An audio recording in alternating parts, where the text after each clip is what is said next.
When we speak of September 16, when we call it a Tuesday unlike any other, we are not placing magic in a date upon the calendar, as though the turning of a page could conjure wonders. But we are marking the hour when the veil grows thin and the unseen presses near. The miracle that stands before us is not the creation of something entirely new, but the unveiling of what has always waited beneath the husk of the old self, for each of us walks through life clothed in habits, fears, falsehoods, and the accumulation of years that tell us we are no more than dust and desire. Yet in truth we are fashioned for something higher. And the promise is that the shell must break so that the seed may grow, the cocoon must tear so that the wings may unfurl. The old self must fall away not as a cruelty, but as a kindness, not as a punishment, but as a liberation. For how long have we borne the weight of the person we thought we had to be? How many masks have we worn to hide the trembling of our true faces? How many words have we spoken that did not spring from the fountain of our deepest heart? How many steps have we taken not upon the path of our own destiny, but upon roads pressed down by the feet of others? And now there comes this strange proclamation that, on a Tuesday in September, the old self will be deleted. And some tremble at such language, for deletion sounds like loss, and loss sounds like death. But hear rightly, for what is deleted is not the essence of you, not the spark that was breathed into you before the stars were hung, but the crust that has grown thick and suffocating. The prison you built thinking it was shelter, the chains you polished as though they were ornaments. And the deletion is the mercy of the one who will not let you remain buried beneath rubble forever. It is the mercy that digs through stone to reach the pearl hidden inside, the mercy that strips away the rags to reveal the royal garment beneath. It is a terrifying thought to be rid of the old self, for we have come to identify with it. We say, this is who I am. This is the sum of my story. This is the shape of my scars. This is the list of my failures and triumphs. And yet, when the miracle comes, we are shown that much of what we claimed as identity was only scaffolding, useful for a time but never meant to be permanent, and we are invited to let it collapse. And in that collapse to hear not the sound of destruction, but the ringing of freedom, like chains falling on stone floors, like prison gates swinging open, like a shroud torn from the eyes of the blind. And yes, there will be fear, for who are you without the old self? Who are you without the familiar voices that told you who you were? Who are you without the story that you rehearsed so many times in your mind? The story where you were victim or villain, hero or failure, yet in the absence of that story comes the whisper of a truer tale. Older than your wounds and wider than your regrets. A tale that says you are not merely your mistakes. You are not merely your years. You are not merely the echo of others' expectations. You are a being destined for renewal. And the miracle is that on September 16 the old will be struck from the record, not by erasing the lessons, but by erasing the lies that those lessons wrote upon your soul. Consider the tree in autumn that lets go of its leaves. It is not the end of the tree. It is not a death in despair, but a necessary shedding that prepares for another season. And so too the deletion of the old self is like leaves falling. Brittle and brown, they flutter to the ground and decay, and in their dying they nourish the soil for the spring that is to come. You are not diminished by the loss of what is false. You are made greater, for the tree does not weep for every leaf, but trusts the rhythm of seasons. And we too must trust that what is taken is not stolen but surrendered, that what is deleted is not essential but accidental. And in that surrender comes the unveiling of the true self that was hidden all along. The child you once were before fear taught you to wear armor. The dream you once dreamed before disappointment painted it gray. The joy you once felt before cynicism drained its color. That true self has never died, only slept, and the miracle is the awakening. The moment when the old skin splits and the new life breathes. And yet the danger is that we cling to the old self, even when the miracle is upon us. For we fear the unknown more than the known misery. We prefer the cage whose bars we have memorized to the sky, whose expanse we cannot measure. We prefer the wound we can touch to the healing we cannot yet see. But the miracle does not wait upon our preference. It breaks into our Tuesday with or without our consent, offering freedom though our hands tremble to take it. And when the old self is deleted, there will be a silence, a hollow space, and into that silence will rush the wind of new breath, the voice of calling, the light that reveals paths we never saw. But we must not try to resurrect the corpse of who we were. We must not go digging in the grave for the bones of an identity that no longer fits. We must not stitch together the rags and call them garments. We must not build monuments to the ruins of yesterday. For the miracle is forward, not backward, upward, not downward. The true self emerging like dawn after a long and bitter night. So when you hear that on September 16 Tuesday your old self will be deleted, do not tremble as though something precious is stolen. Tremble as one standing at the edge of freedom. Tremble as one hearing the bars of the cage creak open. Tremble as one waking from a dream so convincing that waking feels like death, but waking is life, and the dream is the shadow. Tremble as one about to be introduced to yourself for the first time. And know that this is not the work of your own striving, not the result of your cleverness or discipline, but a miracle, for none can peel away the old self by sheer will. It clings too tightly, it burrows too deep. Only a miracle can delete what has woven itself into the fabric of your being. And yet, when it is gone, you will see that it was never your essence, only a husk. And the true essence shines brighter in its absence. To resist this transformation is to clutch at shadows, and shadows have no weight, no substance, no nourishment. Yet how often we reach for them as though they were bread, as though they could satisfy the hunger of our souls, and the hand of grace, patient and persistent, stretches toward us offering not illusion but reality, not fleeting mist but enduring light. Yet our grip is tight on what we think we know. We clutch our old stories, our familiar wounds, our rehearsed identities, afraid that if we let them go there will be nothing left, as though we ourselves will vanish with them. But the miracle of this Tuesday, the miracle that stands before us, is that the substance is waiting once the shadows are released.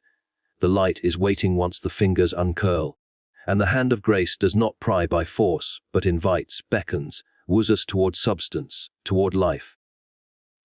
Toward that which does not crumble when the winds rise or the earth shakes beneath our feet. Imagine a prisoner who has dwelt in a cell so long that he has come to love the shadows on the wall. He has traced them daily, memorized their shapes, given them names, even built his hope upon their flickering movements. And when at last the door opens and sunlight floods in, he turns his head away, for the brilliance blinds, and he says within himself, "Surely the shadows are enough, surely they are safer, surely the light will scorch me." And so he resists, clutching at air, clinging to the pale ghosts of reality, rather than stepping into the solid ground of freedom.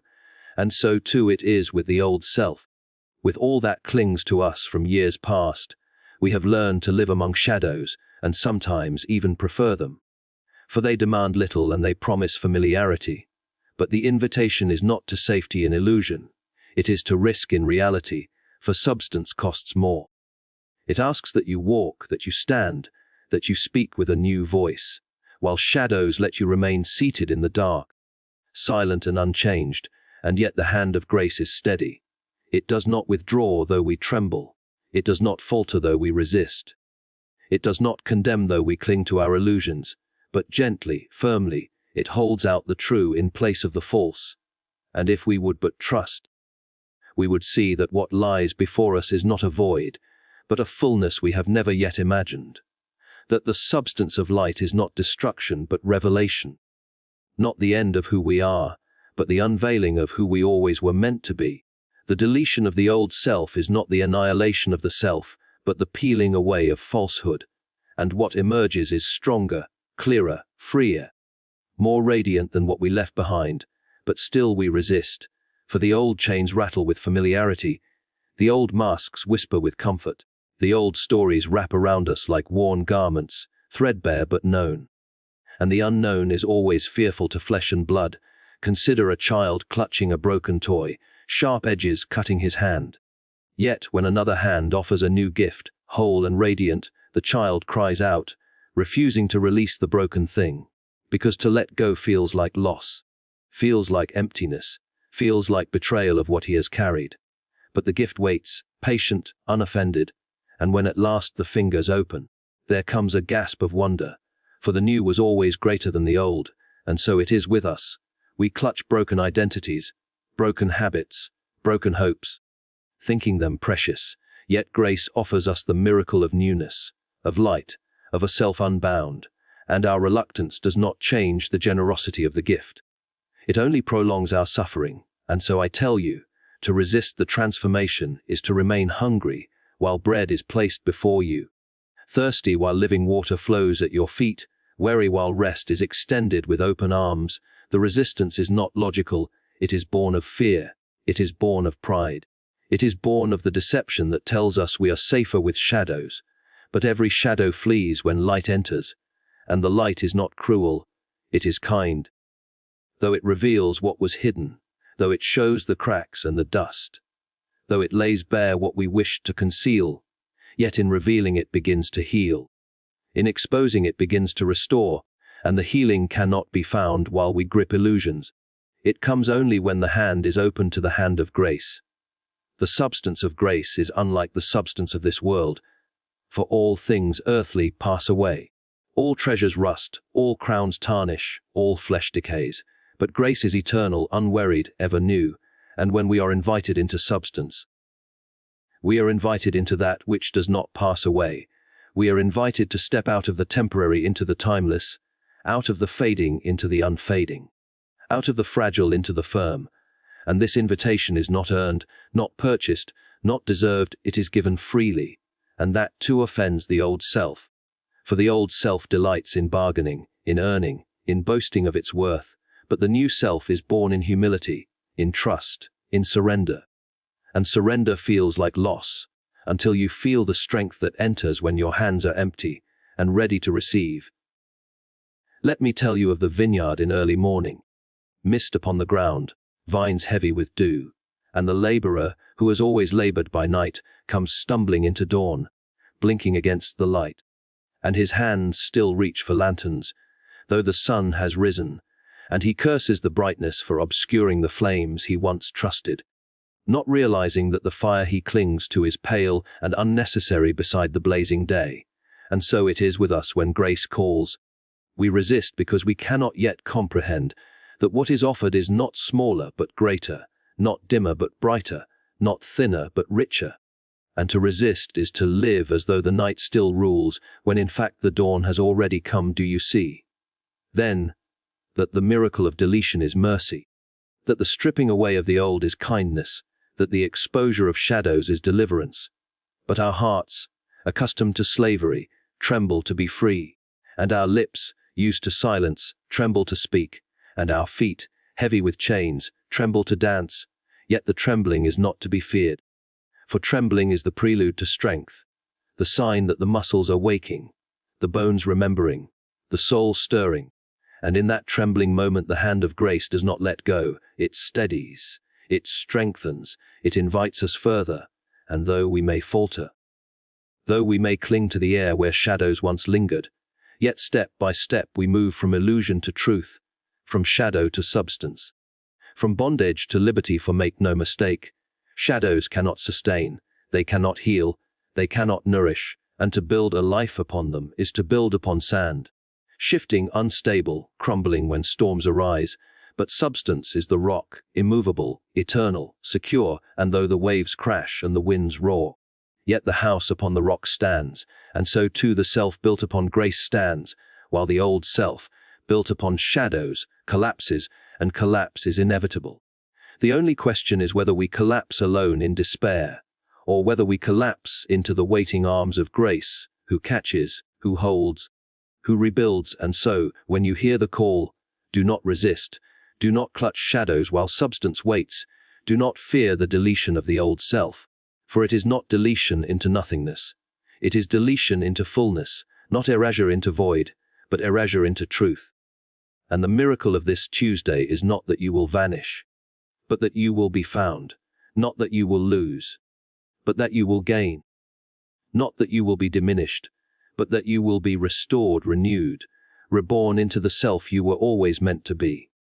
And though the road ahead may be strange, though the light may dazzle, though the newness may bewilder, yet the hand of grace leads, and that hand has never failed. On this Tuesday, eternity touches time, and we are faced with a mystery so weighty that language bends under its burden. For the deletion of the old self is not the extinguishing of life, but the dawn of a greater beginning. And all beginnings are terrifying precisely because they call for endings, yet here the ending is not destruction, but transformation. Not the closing of a door into darkness, but the opening of a gate into fields unimagined. It is the place where the infinite stoops low enough to meet the finite, where the eternal kisses the fleeting, where the everlasting bends to whisper into the fragile ear of mortality that there is more than what has been lived so far, more than what has been suffered so far, more than what has been broken so far. And this whisper is not the language of despair, but the call of hope, not the chant of endings, but the anthem of beginnings. And when it comes on an ordinary day, a Tuesday. A date circled not by our calendars, but by a greater hand, for the eternal chooses to descend into the common. The miraculous hides itself in the mundane. And the most profound transformations are often clothed in garments, so plain we would overlook them, if we were not awake. Eternity is not bound by days, and yet it chooses days, not because it must, but because we must, for we are creatures who measure by hours and minutes, who anchor memory to dates, who say this was the day I lost, this was the day I gained, this was the day I was broken, this was the day I was healed. And so eternity condescends, eternity stoops, eternity chooses Tuesday, September 16, and in that choosing it sanctifies the ordinary. It declares that no day is too small to hold infinity, no hour too common to cradle the extraordinary, no moment too fleeting to echo into forever. And the miracle of the old self being deleted is not bound to myth or legend. It is bound to you, to me, to now, to the very soil on which we stand. Do not think, then, that deletion is loss, for beginnings demand that something yield. The seed must yield its husk to sprout, the night must yield to dawn, the caterpillar must yield its form to wings, the exile must yield to return, and so too the old self must yield, not into emptiness, but into fullness, not into death, but into life, and life more abundant, richer, deeper, truer than we have yet known. And the miracle of it is that it happens not in some distant, ethereal realm, but here, in time, in flesh, in the weight and weariness of our days, eternity intersecting with Tuesday, glory clothed in dust, majesty stepping into mortality, and we are changed not by escaping this world, but by finding that this world itself is touched by the eternal. And so the new beginning is not flight from what is real, but the redemption of what is real. Picture a river, long and winding, carrying with it silt and debris, broken branches and fallen leaves, yet also life, fish darting beneath the surface, reeds swaying at its edges, and then picture that river meeting the sea, fresh water dissolving into vast salt, losing its name yet gaining immensity, no longer river but ocean, no longer narrow but infinite, no longer bound but free. And so it is with the deletion of the old self. We are not erased but expanded, not annihilated but embraced into something greater. Our smallness touched by the vastness of eternity, our fleeting days absorbed into the endlessness of what cannot die. And in that union a new name is spoken over us, not the name of failure, not the name of shame, not the name of fear, but the name of one who has passed through ending into beginning, through shadow into light, through death into life. It is a terrifying grace, for beginnings always cost, and the cost is the relinquishing of what we thought we could not live without, the surrender of the identities we crafted, the reputations we defended, the wounds we nurtured, the stories we rehearsed. And yet what comes is greater, like the breaking open of a bud that seems like loss until the flower unfolds, like the cracking of a shell that seems like destruction until the chick stretches its wings, like the tearing of the sky that seems like chaos until the rain descends. And so too the deletion of the old self feels at first like ending. But in truth it is beginning, a miracle not of subtraction, but of multiplication, not of diminishing, but of becoming. On Tuesday, the Eternal speaks to time and says, "Behold, I make all things new." And those words are not hollow poetry, they are reality bending into us. They are substance seizing shadow, they are fire consuming chaff, they are dawn scattering night. And when they come, they do not ask for permission. For eternity is not subject to our schedules, not delayed by our hesitations, not thwarted by our fears. It arrives as gift, as promise, as declaration. And in its arrival we are summoned to rise, summoned to step forward, summoned to walk into the greater beginning. And though our knees may tremble and our voices falter, still the call is irresistible, for it is not the sound of demand, but the song of homecoming, the melody that our souls have longed for since before we could name the longing. And the greater beginning is not abstract.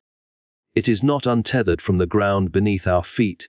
It is not the escape of souls into disembodied mist. It is the renewal of what we are in the fullness of flesh and spirit, mind and heart, thought and deed.